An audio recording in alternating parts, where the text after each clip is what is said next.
I never had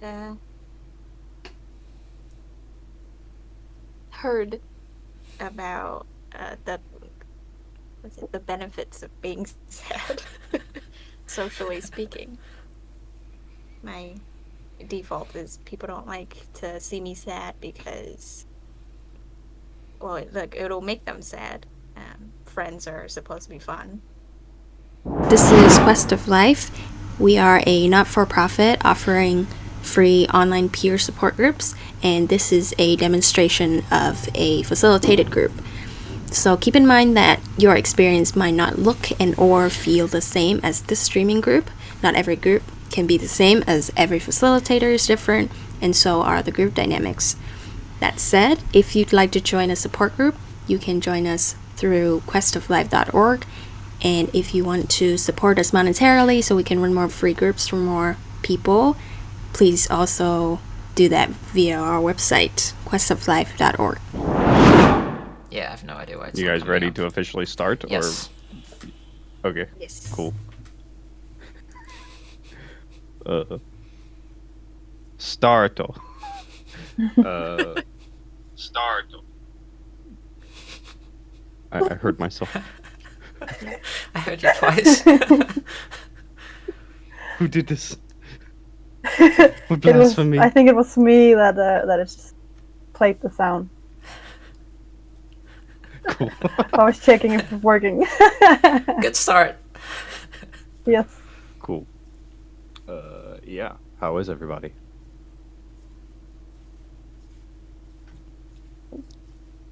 Yeah. I can start. I am ready to engage in this group today, and I am. Yes, I feel a little hesitant. Um, but I think it's because for the time being I'm still pretty tired, and I got a lot of aware that I've been tired the last 3 weeks or so. So I'm thinking I need to look into that and be like, why am I so tired? My week has been going well. I had I've been doing a lot of things, and I traveled to visit my parents. Um, so I feel like I have been active a lot this week, and still dealing with procrastination. So, uh, also for this time, I have two topics. The one would be procrastination, because I am hyper aware that I do it, but I'm still not sure why I do it. Um, and the second one is social relationships, because I know I struggle a lot with that. I feel it's hard to connect with people, even though I would really like to try. Um, yes. Should I send it forward, or would you like to pop in? I'd say pick Okay, someone. I'm sending it to Anne. Okay. I'm feeling I'm happy to be here. I think this has become my, what do you call it? Highlight of the week. Yeah. This week I worked a lot, so I'm trying to monitor myself so that I don't burn out again. Um, I don't know how that's going, so I'll keep an eye on it. Uh, Yesterday I found a gray hair on my head. Um, it's the first time I have a gray hair, so I'm very excited. It's still on there. I didn't let my partner pick it. You're collecting it. Yeah. And then I prepared a topic. It's so I wrote down like that I want to help a lot of people, but I'm scared of communities. And then I thought about it to make more sense to me. I think it's just that I find it very difficult to feel like I belong in a community, let alone maybe leading it. So there's something there. Yeah, I want to fix that. I'll pass to Tom. My week's been pretty good. Less sad than last week, so that was nice. And I did a lot of running, and that was good too. Um, I'm really tired today though, just because of like lack of sleep. So I will probably either be slow or have fewer inhibitions. I don't know if that's a good thing or a bad thing. Or both. But yeah. And topic wise, I noticed a few days ago that it's kind of confusing, but it feels like I have two very different mindsets that I can be in. And one is very stuck and hopeless. And like when we talk about problems and especially emotions, that's where I feel like I'm struggling so much and it feels like there's no way out. And then I go for a run and then I feel completely fine and like there's nothing wrong with me. I don't need to fix anything. And almost like all the problems that I talked about don't even matter and I can just live. And like if I think about the same situation or the same problem, like I'll have very different feelings about it depending on whichever mindset I'm in, and that's quite confusing.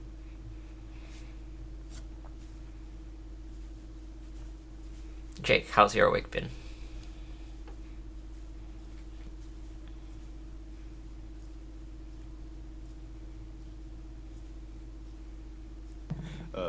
I it's been kind of good. It's also been kind of bad. My sleep, I have a lot of sleep problems or just health problems in general. And my body has randomly decided I need to wake up at 7 a.m. now. And I, regardless of the amount of sleep I get, I've been waking up at 7 a.m. and it's been very annoying. Other than that, mental health wise, I feel a bit more whole. Like I feel like I've been able to access empathy with certain people, and that's been cool. Because empathy has been like hard for me. So yeah, that's how I am. I don't really have a topic. I could spawn one though. Would you have a topic if based you on what weren't we've the talked coach? about. Would I have a topic if I were the coach?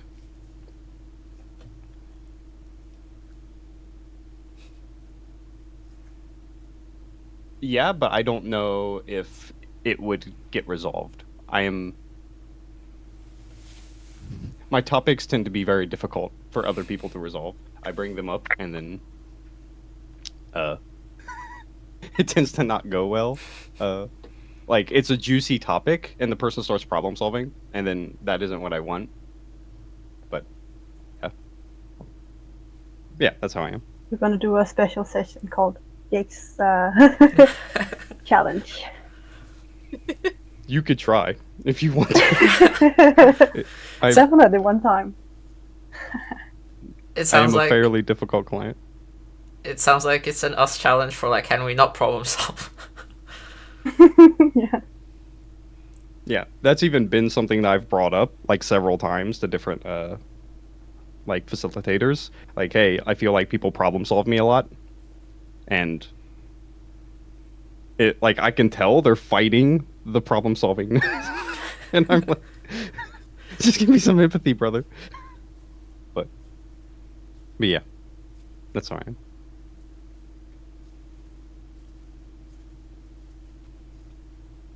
Thanks for sharing. Thanks for asking. What now? I'm actually really Sure. interested in both of your topics. Well, I'd be interested in all three, but because I relate both to what Anne shared about not feeling like it's hard to be part of a community and then like leading it as well. And Pam, with your topic, the like social relationships being difficult and how it's hard to connect with people. I resonate with that as well. can you and maybe talk more about your topic? Like, explain it more? Uh, what Yeah, it I can. entails? Yeah. Also, yeah, I was surprising to hear that Tom, you relate to it because you're. I thought of you as not having that problem. Um, where do I start?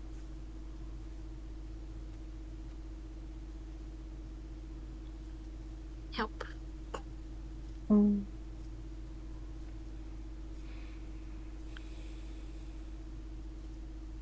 Explain why or what made you think of it as a topic. I know you talked a little about it and talked to it, but Mm. maybe more in detail. Well, I thought about it as a topic. I think because it's always been something I think about. With the like, I need the need to be useful. Um, so that as a topic on its own. But if I've been trying to help people in my life in like in different ways, and I think at this point in my life it comes down to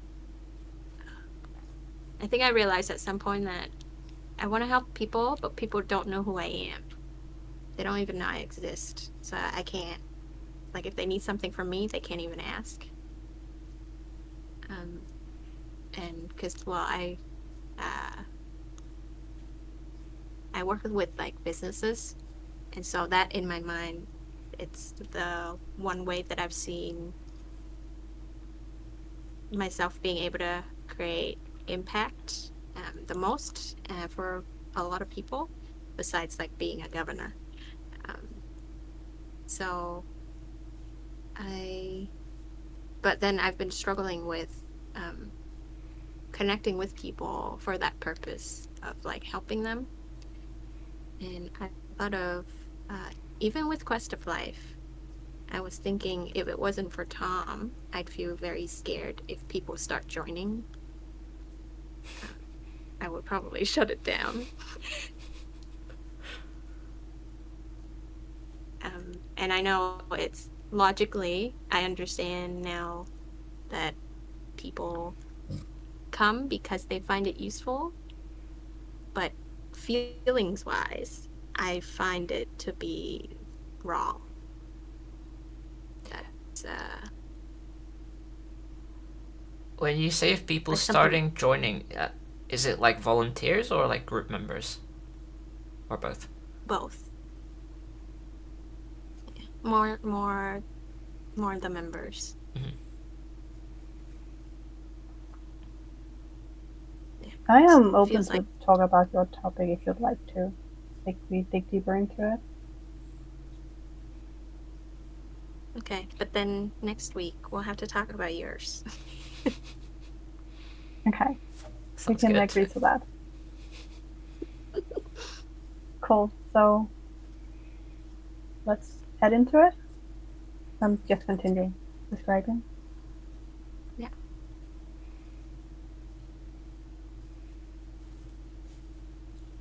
What's scary about people joining?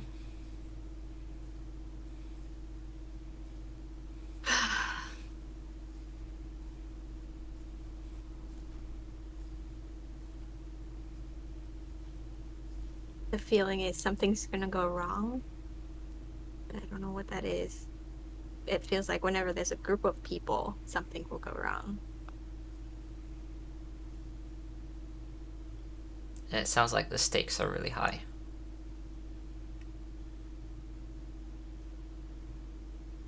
Yes, but it's so weird that I don't know what it is.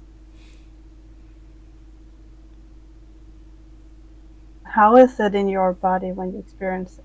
Like it's a feeling of things going wrong, not knowing it at the same time. It sounds like a double the like not I don't want to call it trouble, but the expression is like double the trouble. Mm.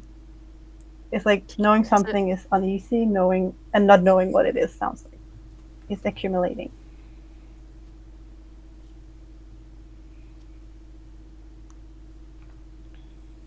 So now that we're talking about this, you're starting to ask questions. My brain is freaking out, and it's telling me that maybe we don't want to talk about this. I'm afraid of what I find out digging into this, but I have no clue what it could be. Yeah, but now I feel like in my body there's like it's panicking. Do you have a idea of how you would move forward from here? Or if you want to sit with it, just let it be for some time? Or you feel like you need to pick something else? Because sometimes it's also okay to just sit with the feeling. Yeah. Yeah. My instinct is to want to just scrap this, go with something, Makes sense. yeah, run away. But sitting sounds. Uh,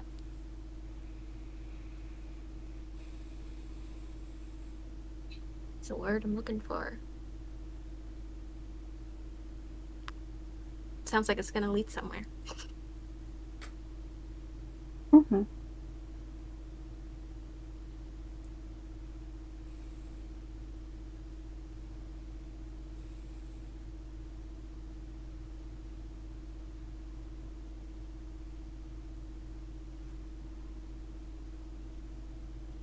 So I can say we are here, and if you have something you want to share, you're welcome to say anything, and or else we'll just be sitting here with you.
It's okay.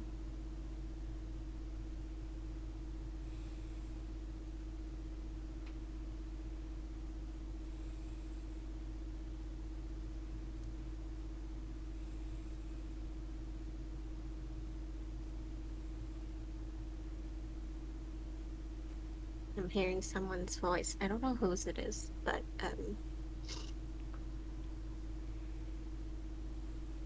this reminds me. I think maybe there has been a lot of times where I have been afraid, and people ask me, "What are you scared of?" And I couldn't answer. So this is that. Um, and I couldn't answer not because I couldn't make words happen, but I also didn't know.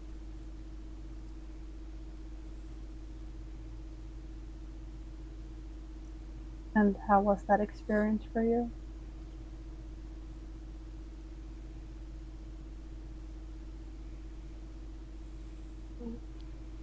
Hmm. I felt like I was backed into a wall.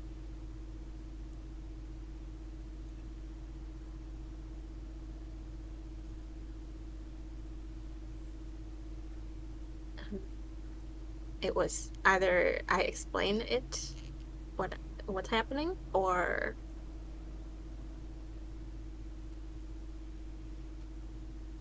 there's nothing to be scared of. So like it's not okay to be scared and not know why. Yeah.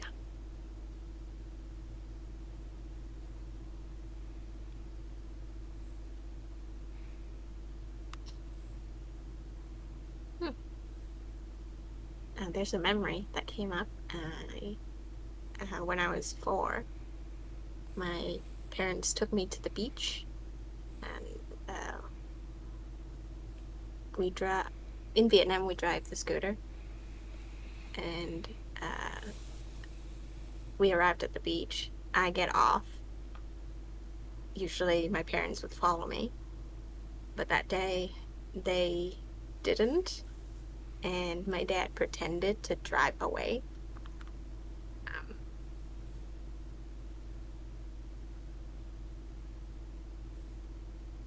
and yeah, so I was very scared.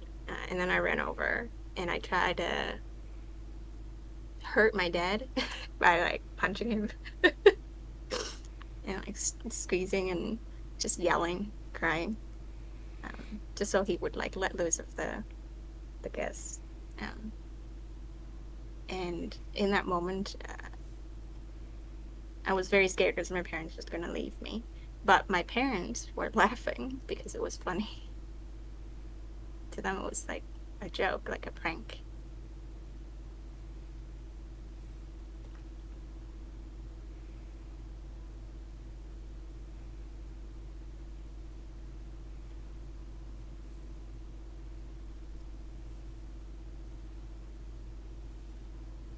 It sounds like it was a really scary situation for you, and the response you got from your parents did not match that. Like, yeah. And as someone listening to it, it sounds really like understandable the way you reacted in that situation from the place you experienced it. Um, I can only imagine like how scary it must have felt believing that the parent is driving away from you as a 4 years old, and them laughing about it. It must be like so off-putting, or like such a like divide in the experience of the situation. Yeah, confusing. Yeah, confusing.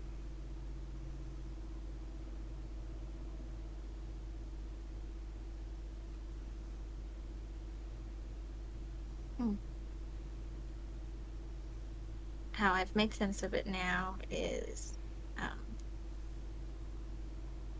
my mom has my mom was like a jokester, so she thought it was funny to prank me as a kid.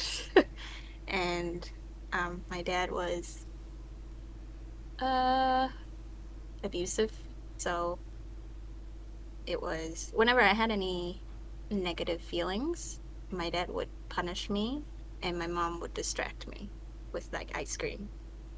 So I never really had a moment to feel. um, I had to explain away, like either I suppress it because I'm afraid of the consequences, or I make it make sense that I'm having ice cream right now and nobody's reacting to what just happened, so it must be fine.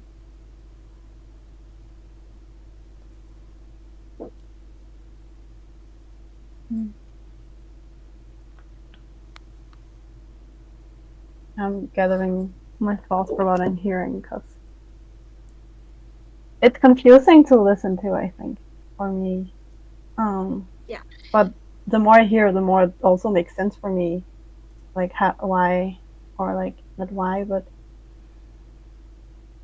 the like it makes sense for me to hear the reactions and experience from your side. Um, yeah.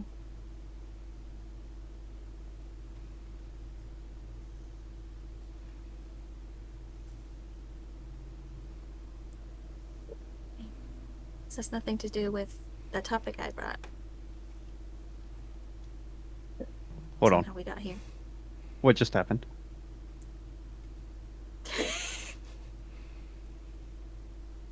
It's okay um, if you like if you're like I don't want to talk about this, but it felt like a part of you like came into awareness about the conversation and like you wanted to get back on topic. yes, the awareness was there, came before I told that story, but then I thought maybe this will go somewhere.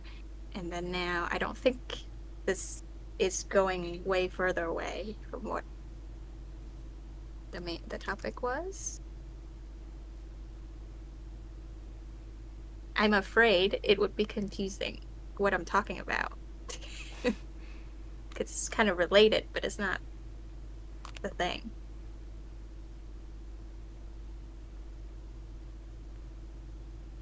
Where would you like to go from here? I want to try the main topic again, see if it's got better. Cool. Go for it.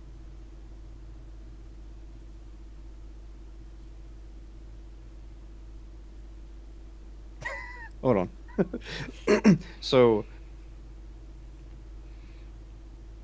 yeah, the main topic was about groups and feeling like some ambiguous type of fear and it being really stressful and causing you to want to distance from the groups, essentially. Correct? Yes. Cool. What And about not that topic would knowing. you like to explore? Oh, sorry. No, I just wanted to add the other part where it's and not knowing where the fear came from. Yeah. So I wanted to fix that, and I think it's through understanding where that's from.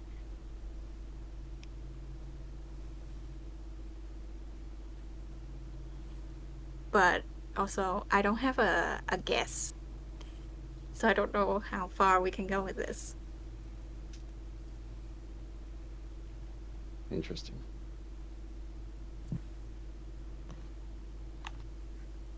I can try and explain what I am seeing, and you can tell me if you think I'm way like just off trailing it again. Um. So what I'm seeing is that there is this uh, fear that is unknown. Like there's a fear not knowing where it comes from, and we tried to dig a little deeper into where what it could be, um, and found out that some old memories came up from your childhood where you felt scared of being left behind by your parents and experienced it as a joke from them. Hmm? Mm-hmm. And then you talked about you uh, growing up with parents that the one side was abusive and the other side liked it, like distracted emotions. So you learned to either shut down your emotions or rationalize them. Yeah. Hmm? And then I experienced that we dug into the emotions of the experience and sat with the emotions. And then at some point, a thought popped into your mind that said, maybe this is not as helpful as I hoped it would be. Yeah. How does that sound to you? What stood out to me was when you said, mentioned about the I was scared of being abandoned by my parents. So my brain was like, is that what I'm afraid of? Is that related? Um,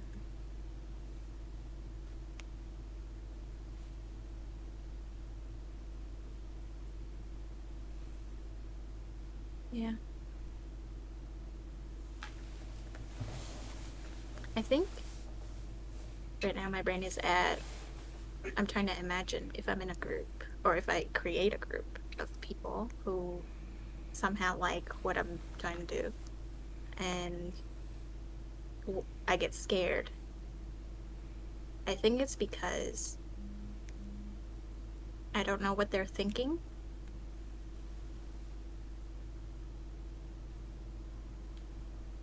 When it's a small group, I can take the time, like one on one, to understand somebody's motivation.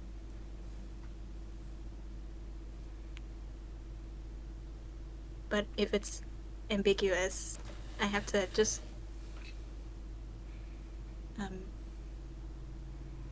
guess. Like I'm thinking of if I'm hanging out with a new friend, it's the same feeling where I don't really know what they're thinking.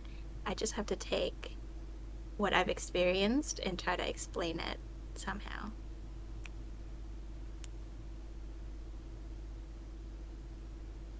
Yeah, I could see why this is hard to work on because these are two different problems. One just spawns the other one pretty quickly.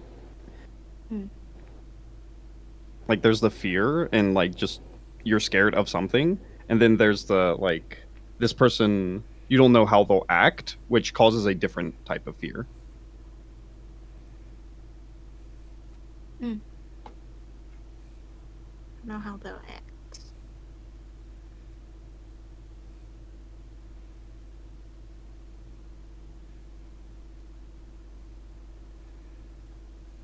Yeah, what's spawning?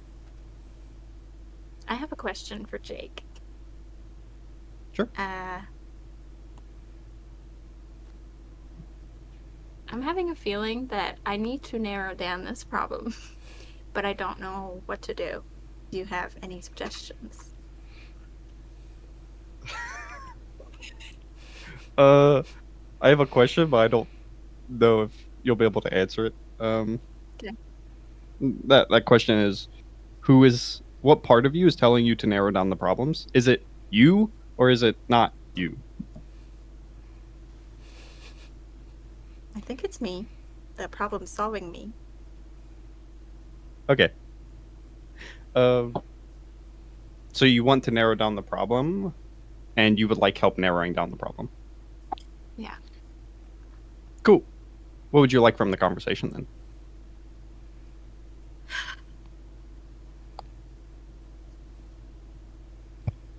Well, for it to go somewhere, I don't think I'm going anywhere. Okay. What does somewhere look like to you?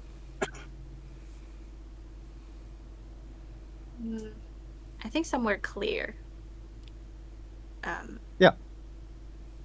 yeah, like people can kind of have a track in mind. Like I imagine when, um, like you have Clarity guesses for on you what or clarity for other people? both. Okay. Yes. What would you like to gain clarity on? Sorry, I'm in like I'm focused right now, so let me know if I'm Yeah. interrupting too much. Clarity on, yeah, that question. What exactly am I afraid of in groups? Cool.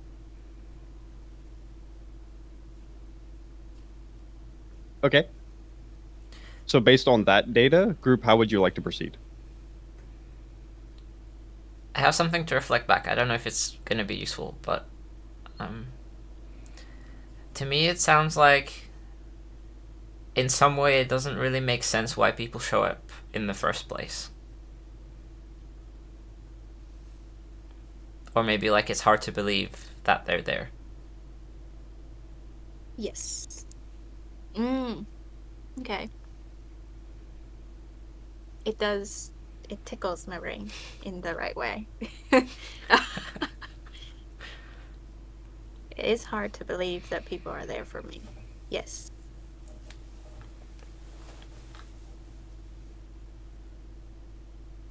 It's hard to believe they're there for you. Yeah. Or for whatever I'm doing. The idea that people side with me. Or scary.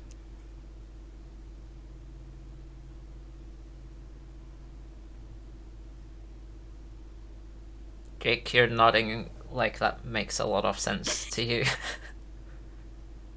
Yeah. Yeah. Like Anne doesn't have much experience with people being on her side. She has a lot of experience with people being opposed to her. And like not even opposing, but like well, not just opposing, but I'm opposing you, therefore that justifies what I do to you.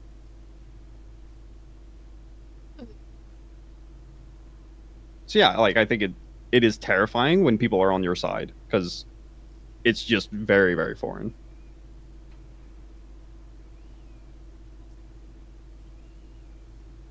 And I wrote down earlier the terror of hope. Like it's really, really scary to think you're safe.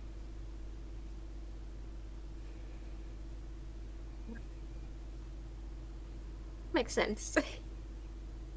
Earlier, there was a feeling like if I'm in a group, something bad's gonna happen. It's because something bad always happened. Um, it doesn't make sense that people side with me. It would make more sense the other way.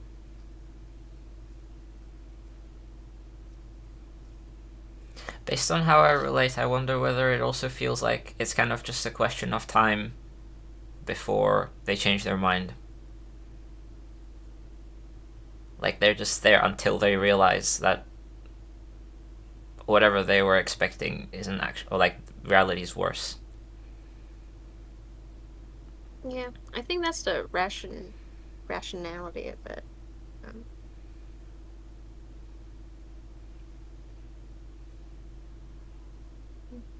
Thanks for your reflection. That just solved the clarity problem.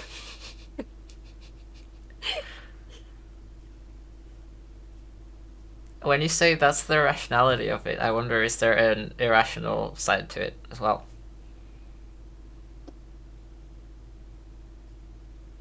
Oh, I think that's what I meant, as in it's probably not true, but that's the math that would have to make sense. Yeah.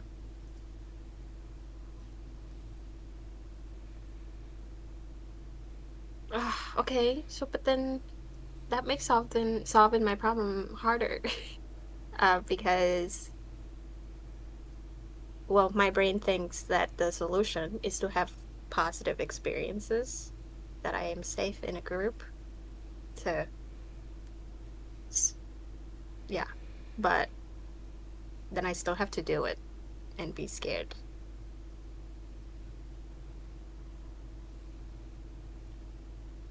Is there other ways to solve this problem without being scared?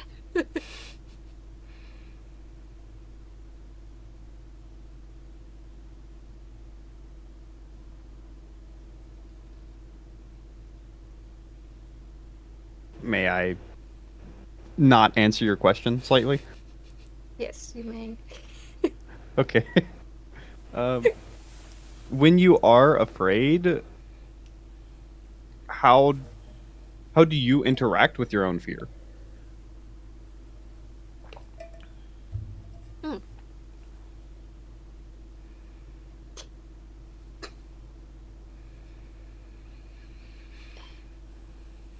If it catches me by surprise,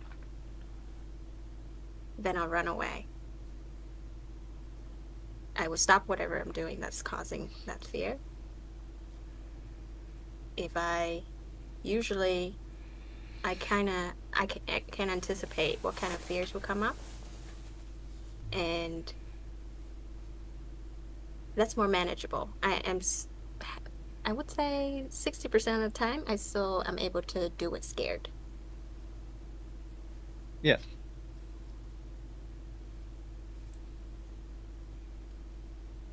Does the fear ever get resolved? Don't think so.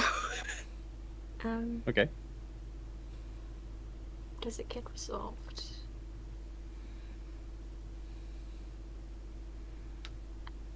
In theory, I think maybe if I do it enough times. But I'm thinking about all the things that was scary for me that I did a lot of times. It was so scary. It was just more manageable, as in I've managed it before. I have data Mm-hmm. that I can deal with this. Yeah. Um, so I'll just like give my observation because I'm kind of leading right now. Uh, so I I think yeah. So your question was like that means I have to like rely on people again, and like is there another option? So in my opinion, I think that question is flawed because I think the way you interact with your fear tends to be very forceful. Like, oh, I'm afraid of this. We need to just like push that aside. Like, I need to do it. Like, there's some type of like, I just need to do it. Like, get over it. And that's why I'm like, I think if I were to agree with that, like, yeah, you need to like be around more people and like get a safe environment, you would probably do it out of force, and then you would probably recoil out of the like the suffering that spawns from that. What are your thoughts on my thoughts?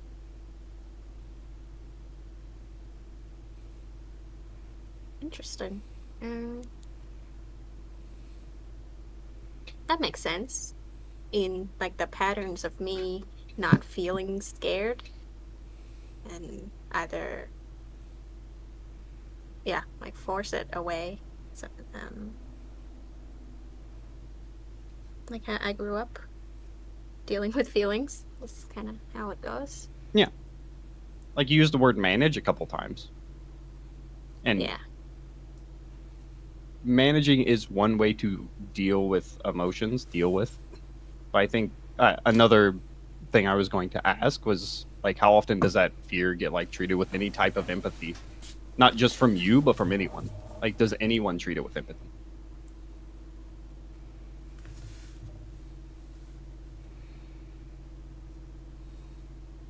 Not until Quest of Life.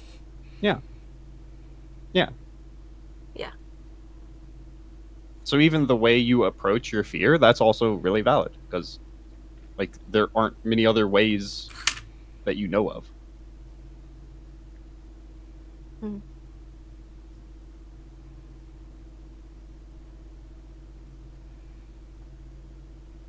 I'm also thinking that even though I wouldn't use the word empathize with my fear. I feel more like I'm able to explain and then people are able to understand. Yeah. There's But there's a whole other subtopic here around being misunderstood and like not having the words and having to like convince people you're suffering. yeah. It also Like you reminds mentioned me people being on your side. Go for it, Tom. also reminds me of what you shared earlier, that like it feels like it's not okay to not know what's scary. Yeah. Like it's only valid if you can explain it. Yeah. I think something that hasn't changed is the expectation that my fear shouldn't affect what I do, my actions. So right now, even when you understand, if I share with my partner, he understands. The underlying still is, yeah, we get that. That came from your past, but you're not there anymore. You're supposed to figure it out. That sounds super isolating. Like everyone just dumps it back on you. Just like that's from your past, deal with it.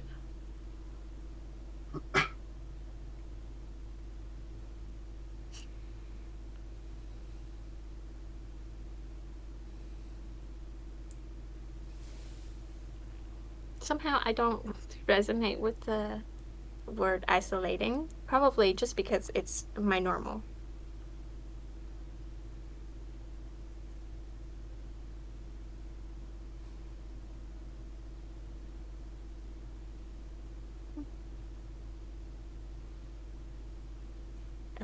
I noticed I've been watching shows that where like family, usually family dynamics, where people are just always be being with other people, and that fascinates me.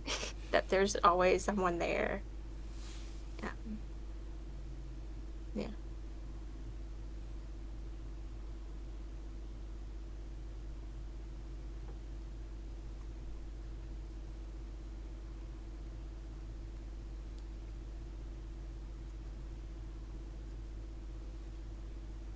Like the idea that there'd be people who are there for you is kind of weird. Yeah.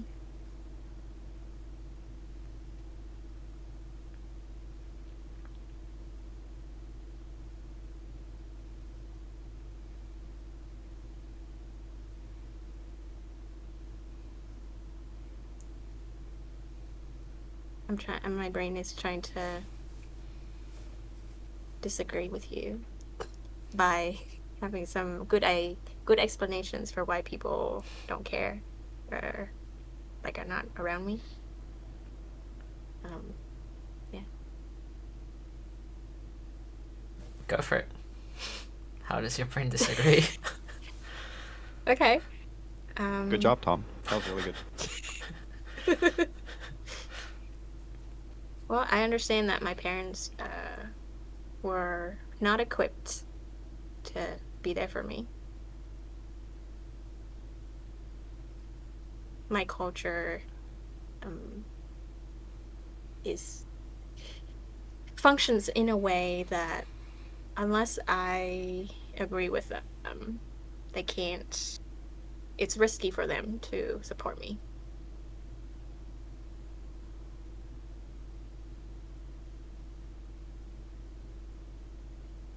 And strangers, well, they're strangers. I don't. There's no reason for them to be there.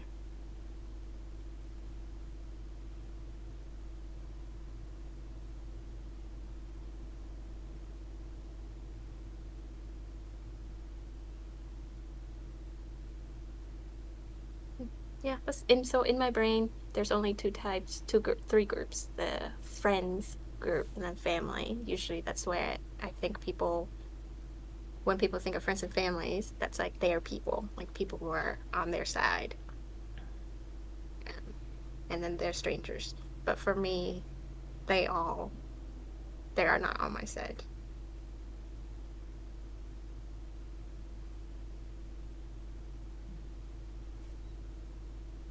Yeah, like you see that other people get support from friends or family at least. Maybe not from strangers, but like they have people in their lives who are there. But your experience was that like that's not how it works for you. Yeah.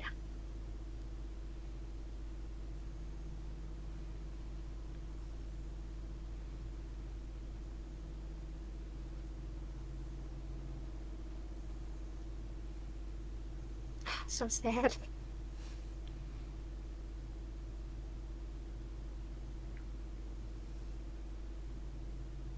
Yeah, I'm really sorry that you never had anyone be there for you.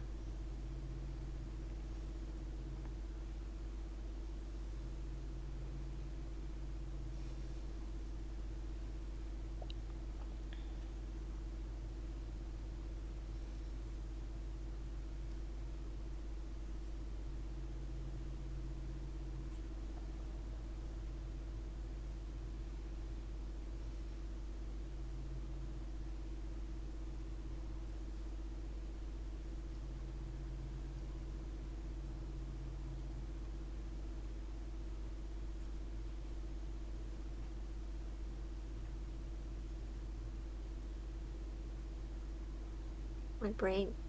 It's like, but that means you can do something about this in the future to create friends and families who are there for me.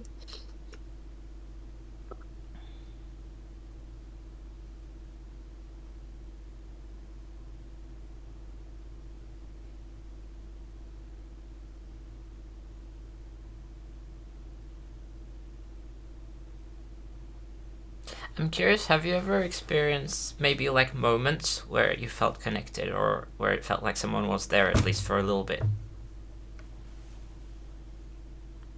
Yeah.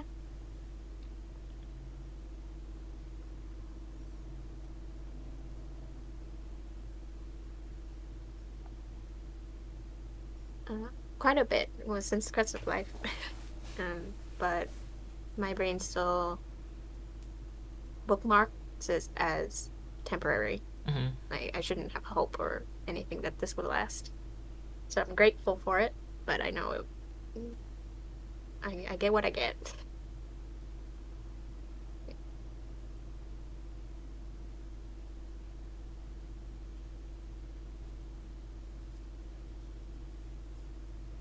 When I hear you talk, I feel like you balance hope and hopelessness quite a lot. Like you are hopeful, or I'll say you. It feels like you have hope that things will get better, but you're like trying to like easy. We don't want to be hopeful. Be careful. Like there's some type of like managing of that hope.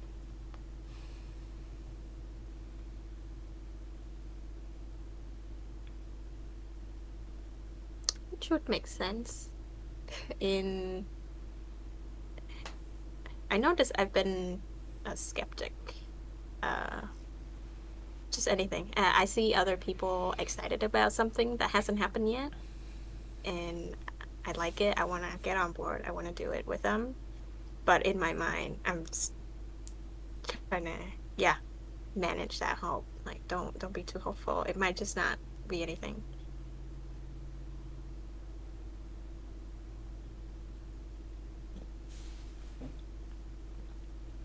Like, you really don't want to be disappointed.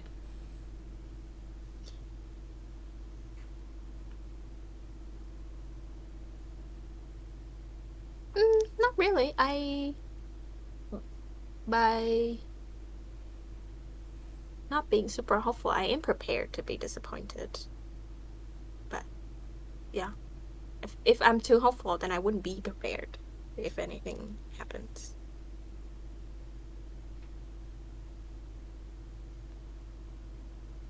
So what would it be like for you if you allowed yourself to be too hopeful and then something didn't work out?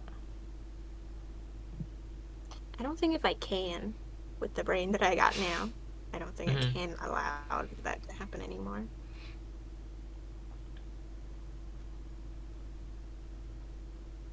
This is very depressing, but I feel like my will to live is very, not a lot. So I just feel like if something horrible, horrible happens, that yeah. So I have to minimize everything.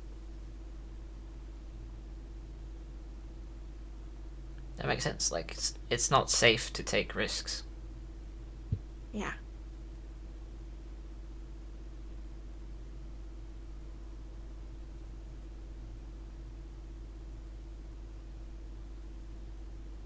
I have a question. I don't know how related this is for everyone. Jake, you included. How do you feel about your sad friend? Like, do you have a friend that's sad? Like, just they've been through a lot, so their normal is just a little lower than other people.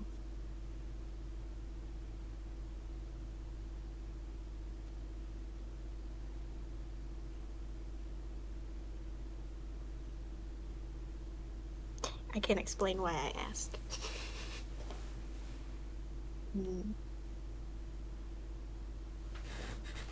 I notice whenever I talk about my stuff, it gets very depressing. And that makes like the image of me, if I'm seeing myself as a third person, is a very sad, depressed person. And I don't like that. I don't want to be that person.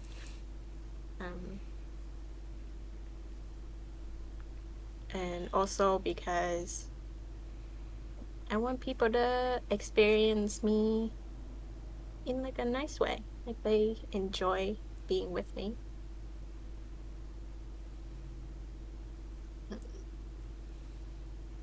And I've heard a few stories of people who have sad friends, but the sadness is not part of the equation of the friendship. Like it's just like, oh yeah, that's just them. But other than the sad, it's they're just a person with other things going on. That's exciting and fun. I feel like something about my answer is wrong, but I kind of want to share it anyway. Okay. But I mean, so the first thought that I had was that like they're my friends. I love them.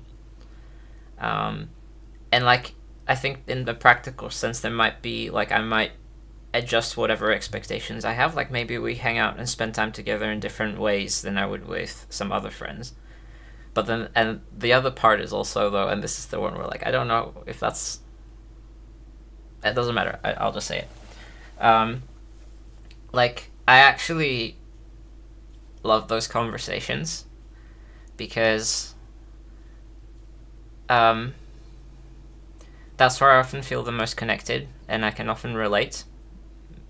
Sometimes, like in the moment, sometimes from past experiences. And it also makes it more okay for me to then not be okay when I'm struggling. So it feels much safer than happy friends. Hmm.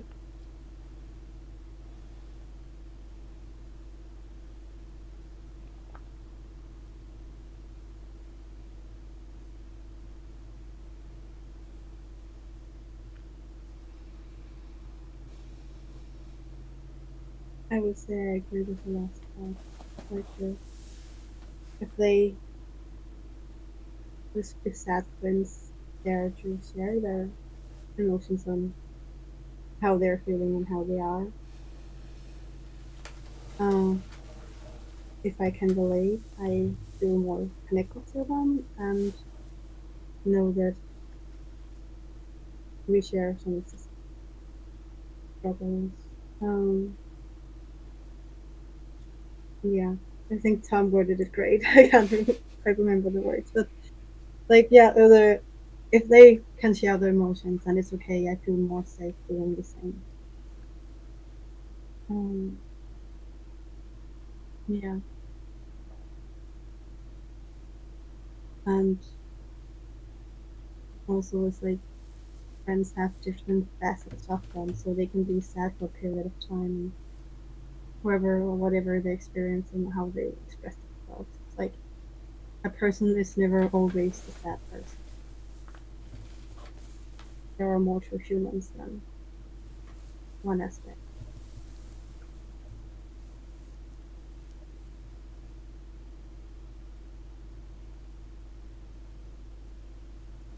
I'm often scared in For me, friendships that there's a quota on like how much I can struggle. Oh,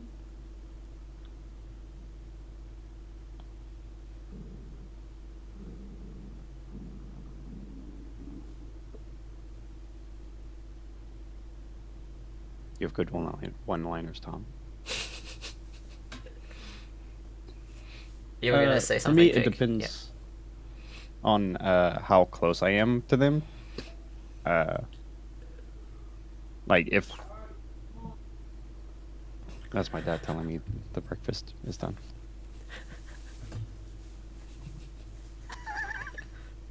Professional.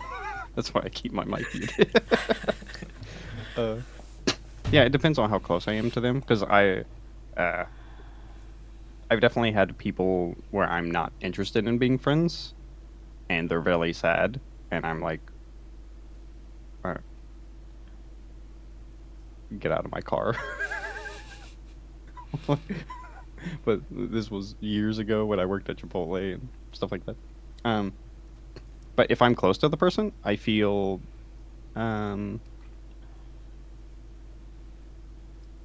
yeah, I think Tom put it well. Like there's a permission to be sad,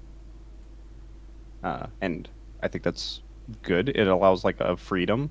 Um, I'm thankful that they feel open enough to talk to me about this stuff, and I'm like protective of them. Uh, yeah, I just appreciate it. I'm pretty comfortable being sad.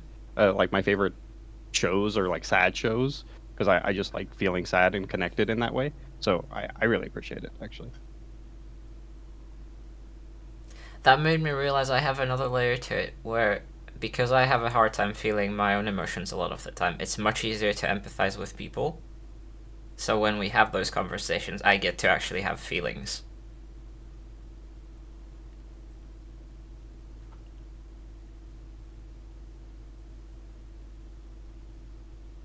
And that's also something I appreciate. you. Hmm. I never had heard about the what's it, the benefits of being sad, socially speaking. My default is people don't like to see me sad because, well, like it'll make them sad. Friends are supposed to be fun. Yeah. Yeah, depends on who you're talking to. I have to be right back. I have to get my breakfast, as you heard my dad yell. Yep.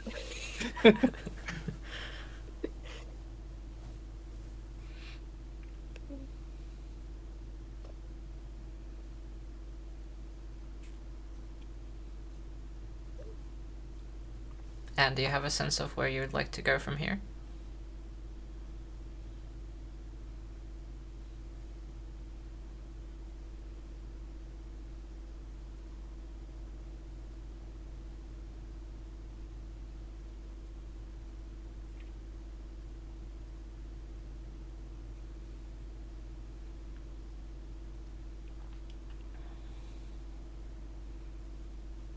Two directions. One is back to talking about being a sad friend. And two is how much time do we have left? Half an hour. Oh, okay. Well, then there's no number two. I was gonna switch to someone else. Yeah.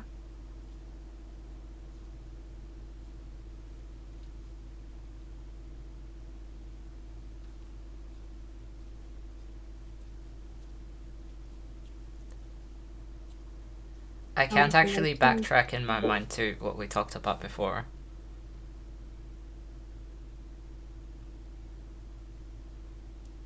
Pam, what did you say? I was going to ask how you would like to continue with others beforehand. But someone's here. Yeah. I think this it was. Yeah, we found the reason is because it's weird for me that people are on my side. And then talking about solution, now I would force myself to either do it scared or run away. There's no something, yeah, maybe there's something in between.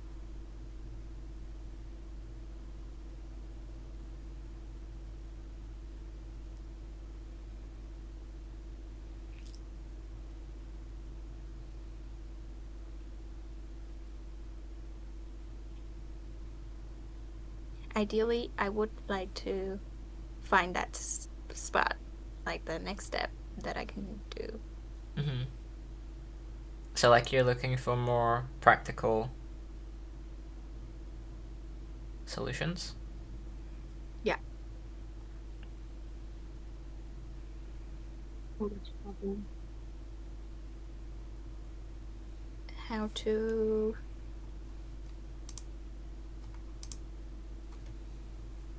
not be like this with the what is it?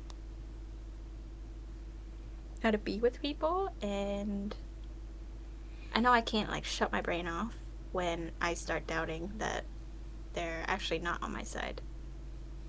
But yeah, like so when that happens, what am I supposed to do? What happens right now, so if you get to that point where maybe it felt like someone is on your side temporarily, but then you start worrying that they might not be, how does that Yes. impact you or the relationship?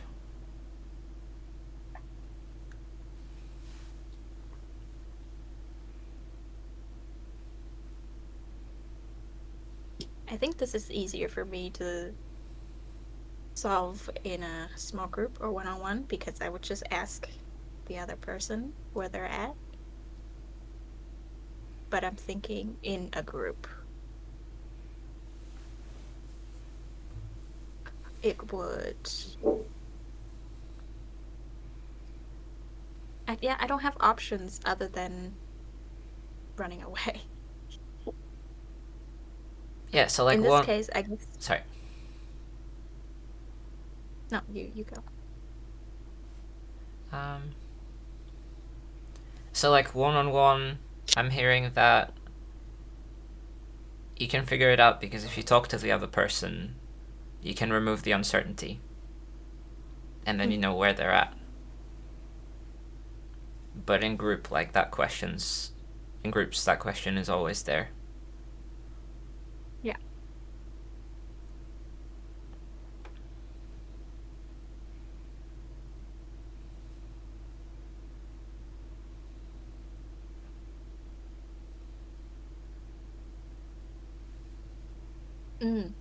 Okay. So in a group, if I am at the point where there's uncertainty of like whether or not people are actually on my side or doing this with me, and I keep doing it, that action of keeping at it means it's like equal to hope.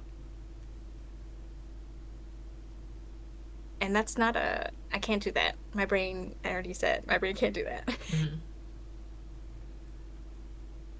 Yeah, because the risk is too much.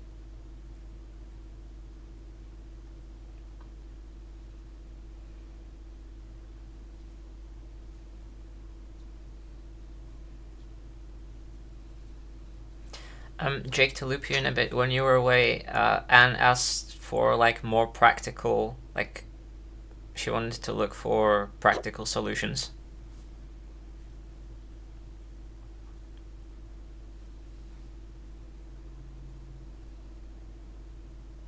For this whole problem, like the Yeah. struggling connecting with people and um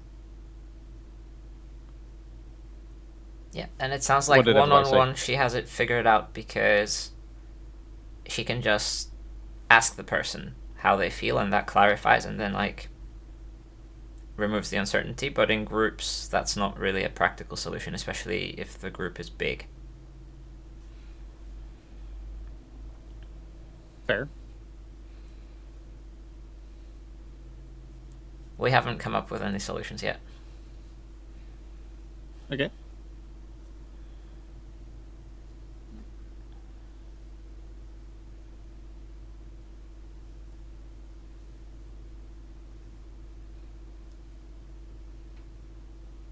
Is so for Anne, is your goal to yeah, what's your goal in the group setting?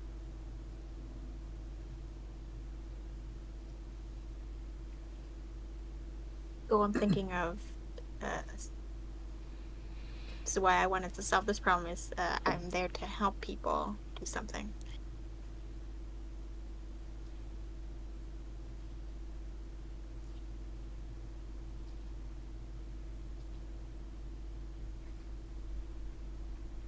Or like I'm thinking, let's say I start creating content on YouTube. The moment I get like 100 subscribers, this I would feel the same.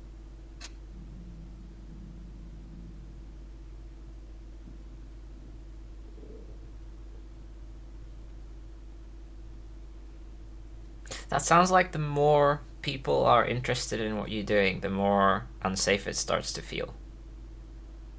Yes.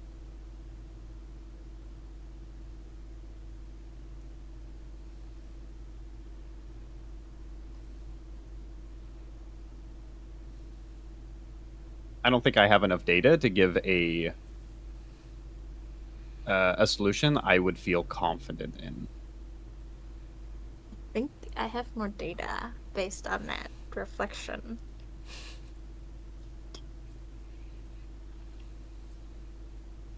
The more people are interested in whatever I'm doing, the more my math doesn't make sense because I already don't believe that I have anything worthy of following. So it would make the uncertainty very intense. That kind of sounds like a trap, and like the more people there are, the worse it gets because they're all potentially like there for other reasons. Yes.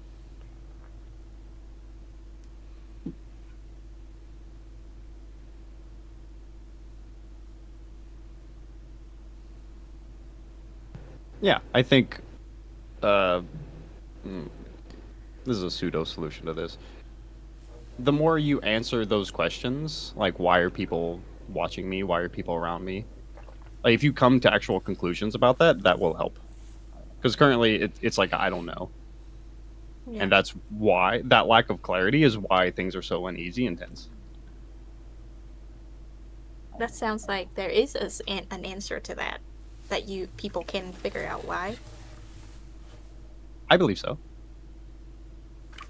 It sounded like you know how to do it one on one.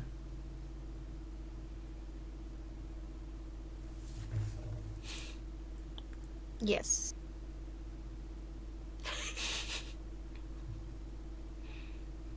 One on one, I get enough data to make it make sense for that one person why they're interested in me.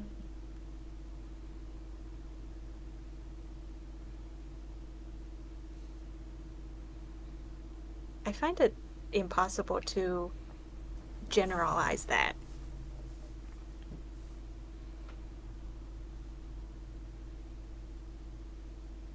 Yeah. I like the sentence "let the data confuse you." Like allow Right. you to be confused by people like liking you or wanting to hear your opinion and stuff like that.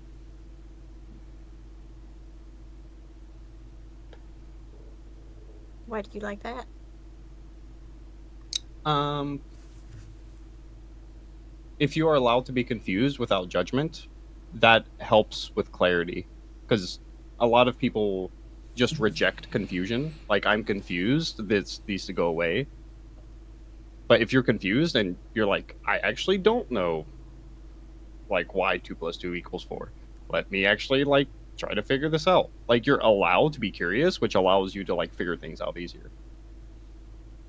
It allows natural curiosity to flow rather than this like forced like I just have to fix this. Mm.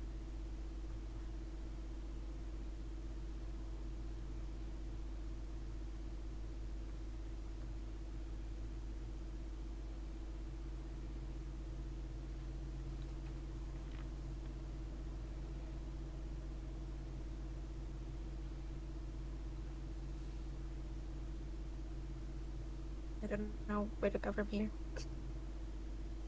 I want to check in with Pam. Um, I'm not sure how to what to do in this session, so I'm just listening. Yeah, I think that's where I am. I think people are asking great questions, and it seems like it's helping, or like it's great reflection. So I am not sure, like nothing pops up in my head. That's why I'm not saying something. Could you move closer to your mic? I didn't really hear a Yeah. lot of that. um, I'm saying I'm not saying so much because nothing pops into my mind. So I'm just listening.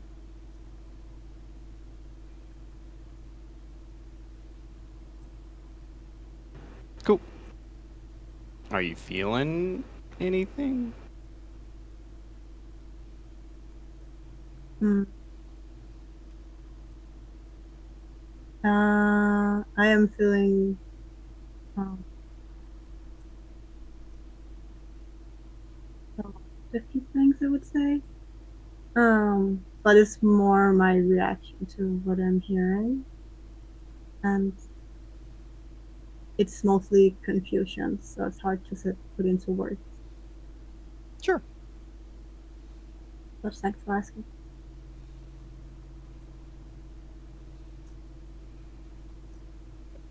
Cool. I just wanted to check in because, uh, yeah, I noticed you've been a bit quiet. I just wanted to see how you were. Thank you. Hmm. So we got like 15 minutes left. What y'all want to do? Where y'all want to go? Any speedrun topics? I have one more question for Anne. Um, I'm curious, like, how many data points do you have on each side? Because it sounds like you have some positive experiences one-on-one, and then it sounds like you probably had a lot of experiences where people weren't there for you. And I'm sort of wondering, like, what does that balance look like? Like the ratio right Mm-hmm. now? Still pretty grim. um, Numbers wise, because when I was little, it felt like the whole world was around me, was against me. Like the way I talk about it, like all Vietnamese people are against me. There's a lot of people, and yeah, in my adulthood, it's gotten actually all very great experiences, but it's one on one. So if I have to count the numbers, maybe like between 20 and 50 people against like 8 million. Yeah. 9 million? Yeah.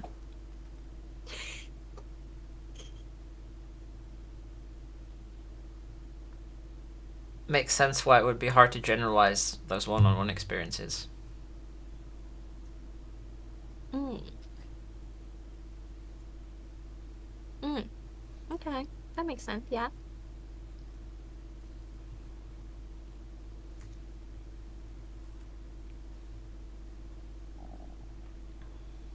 Interesting.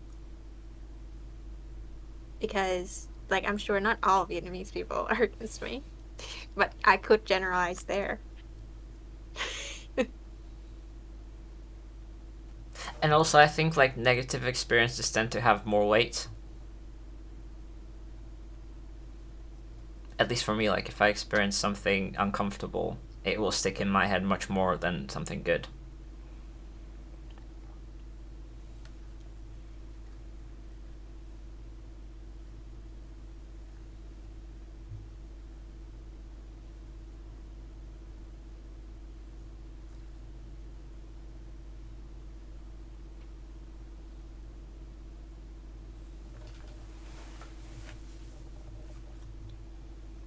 My brain's trying to solve the problem of Pam feeling confused.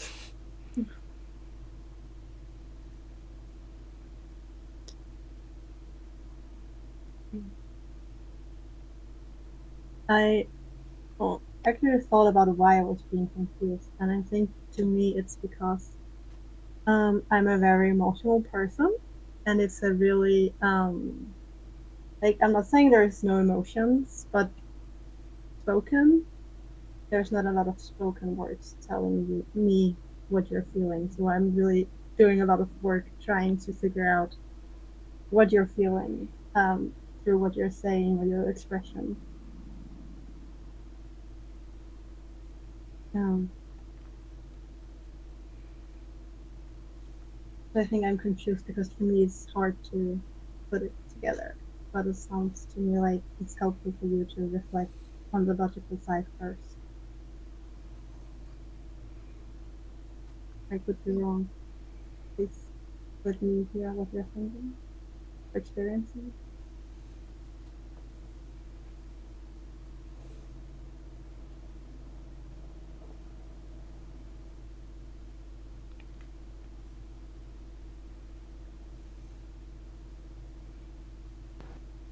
I appreciate you saying that. I think that's actually a very fair thing to bring up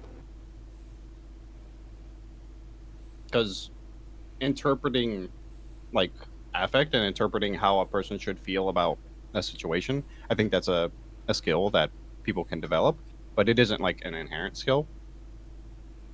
So I think it's really valid for you to like just kind of be confused. Um, yeah, I just wanted to say that. Mhm.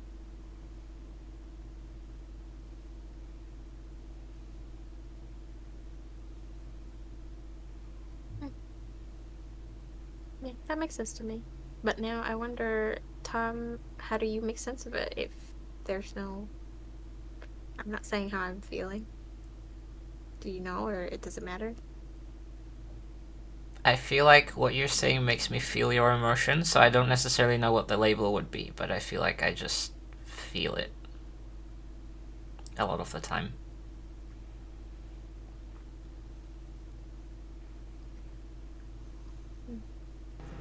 That's called empathy/connection. Because you're like connected with her, like she's giving you data, and you're like feeling the data.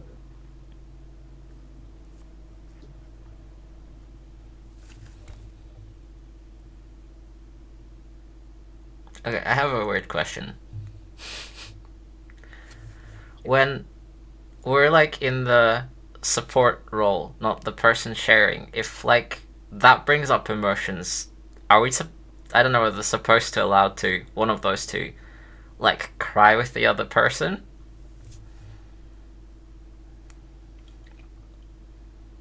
Yes. As in, I mean, there's benefits to it because I've had that experience. But as in, like, I wish you feel like you can be you. Yeah, that's hard. I feel like I need permission.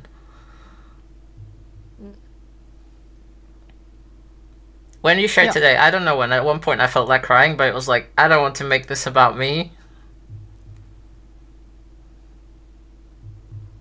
Interesting.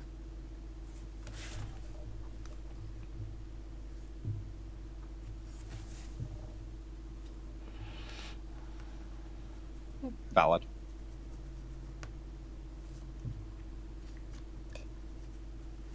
I'm curious how that would make you feel like it now is about you.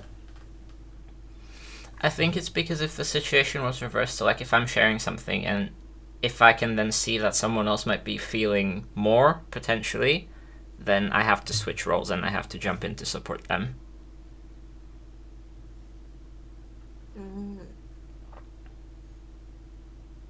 Okay.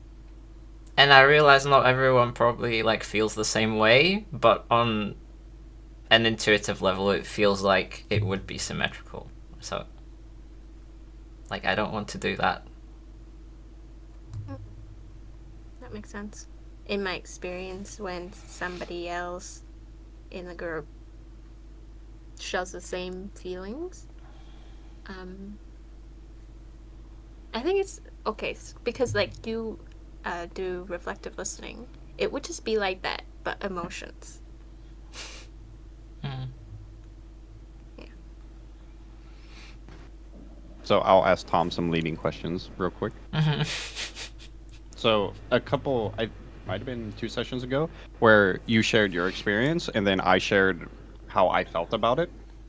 How did that feel? I thought about this a lot when I watched it. So I didn't. I felt quite disconnected in the moment, and I think like part of me feels jealous that you feel more about my situation than I do. Interesting. Because like I know I have feelings there and I just can't feel them, and it's really hard to literally be able to feel my own feelings. And then you got all of them right, and I saw that when I rewatched it, but in the moment it was just like, this makes sense logically, but part of me is like, I wish I could feel it too. Yeah.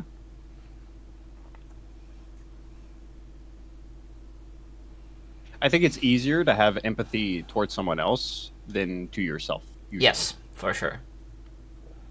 So I think that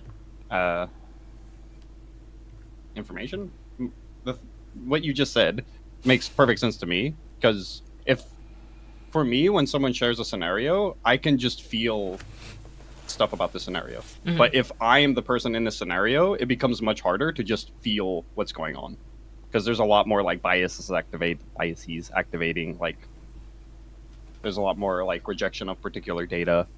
Yeah.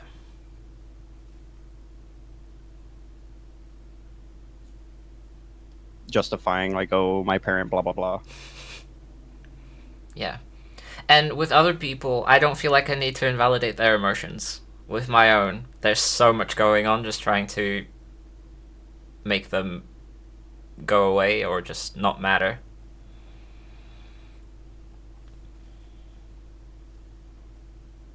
Yeah. So I'll say this and we'll move to checkouts. There is a topic that I realized like a year ago, maybe.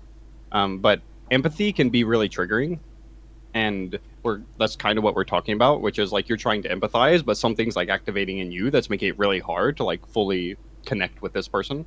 Triggering for Um, who? the person empathizing. So if you are talking about your problems and I am empathizing with you, I start to feel stuff, and then I feel the stuff I'm feeling isn't safe. So I start freaking out and like stuff starts triggering, Mhm. which makes it hard to empathize because now I'm feeling too much and like I need space kind of.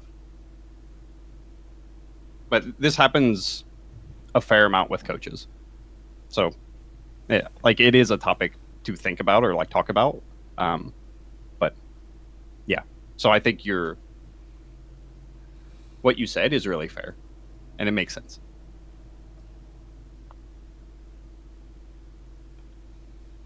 Cool. How's everybody feeling? Now I'm confused. Get wrecked. Easy.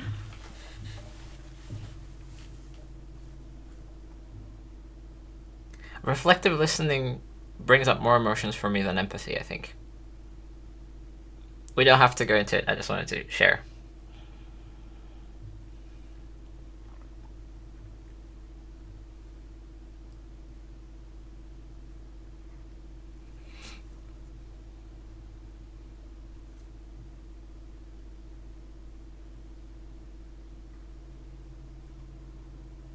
Tom, you already spoke. How you feeling? What you do a checkout? Speak more. Oh, speak more. I don't know, I'm confused. um, and I really appreciate you sharing everything today, actually. Like, I felt super connected. And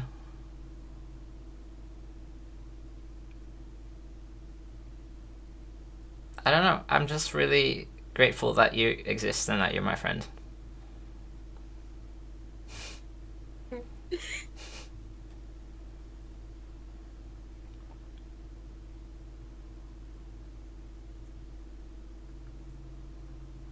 Pam, do you want to go next? Yeah, I can do that. Hmm. I would say that I also appreciate Dan that you shared it, and I hope that you felt like it was. I wouldn't use the word helpful, but I guess I can use the word helpful to you. And I'm saying that because I guess I feel like I guess for me it's like I'm feeling that I did not participate so much and I feel kind of bad about it, but I really appreciate being here no matter what. Um so just thank you for the group and then I'll send it to you and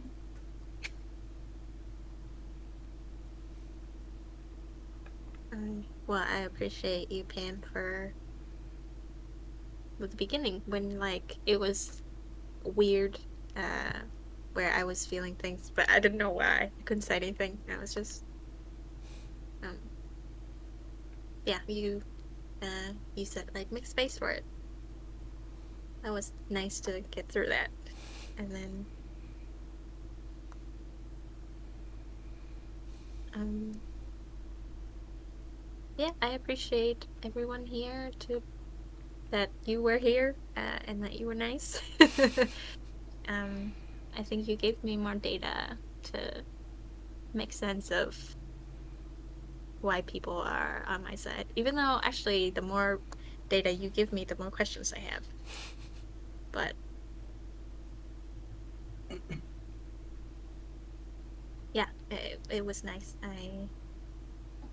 I think I'm so freshly, a lot of feelings, so I'm not sure what to make of this. But there were a lot of moments where I felt very touched by what you said. Thank you. What about you, Jake?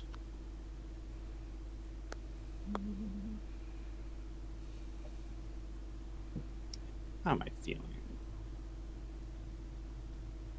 I'm feeling a bit. Is that nervous? More anxious because I got breakfast, and this is not about you. This is like the role of a coach. Like the coach is supposed to be like you don't eat. You're not supposed to eat. What's wrong with you?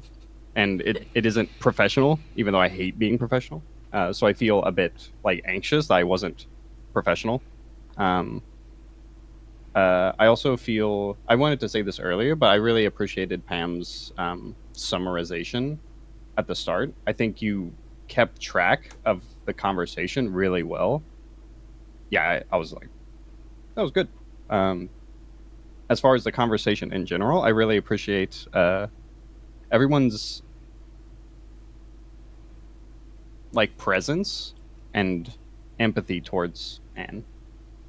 And yeah, I just feel good. Good stuff. Those are my thoughts. Cool. Session end. Okay. Cool. I can officially eat. Thank you for watching. Again, if you'd like to join a support group similar to this, you can join us through our website, questoflife.org. And if you'd like to support us with our mission, please consider donating and or volunteering. You can also do that via our website so that we can run more free groups for more people. Thanks.